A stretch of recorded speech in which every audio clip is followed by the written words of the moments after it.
Okay, this is a story that came into my feed last night, and I saw a lot of people talking about it and putting up links, etc. What stuck out for me was that this young man died bleeding out while in handcuffs. This morning I did a quick Google search and AI came up with this, and it does state that there might be errors. Henry Nowak was an 18-year-old first-year student at the University of Southampton who was stabbed to death on December 3rd, 2025. The specific terms in your query relate to details that emerged during the Southampton Crown Court murder trial. It gives a link to the BBC. Chest wound. Nowak was found by emergency responders with a fatal puncture wound to his chest, alongside two wounds to his leg. A post-mortem examination revealed he suffered a total of 4 stab wounds inflicted by a 21 centimeter knife. Handcuffed by police. When police officers first arrived at the scene of the altercation on Belmont Road, they initially handcuffed Nowak while commencing first aid. He collapsed and became unconscious shortly afterward, at which point he was declared dead at the scene.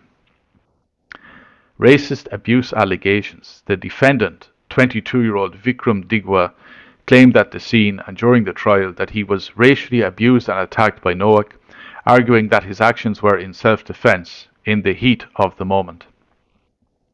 The altercation.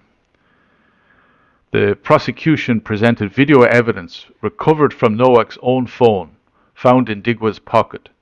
The footage captures Nowak interacting with Digwa, challenging him by saying, "You're a bad man, say you're a bad man," to which Digwa replied, "I am a bad man," right before the video cuts off.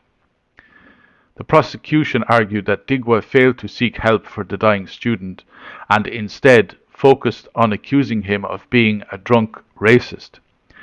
Digwa has pleaded not guilty to murder and possession of a bladed article. His mother, Kiran Kaur, is also on trial for assisting an offender after allegedly removing the weapon from the scene.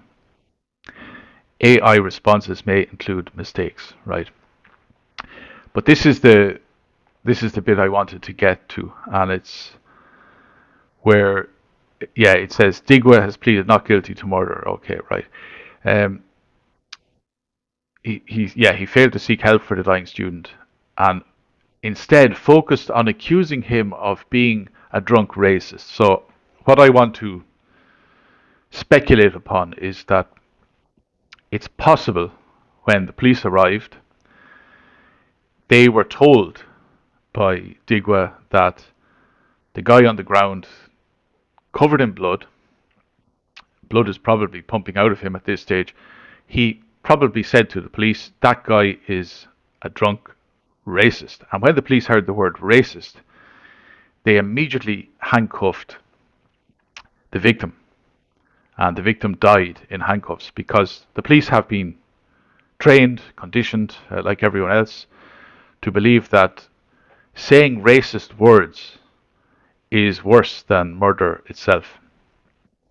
And we're seeing more and more of these cases. But anyway, it's a horrible image that this man died bleeding out in handcuffs after a night out, and it just shows you how far we have fallen in the West.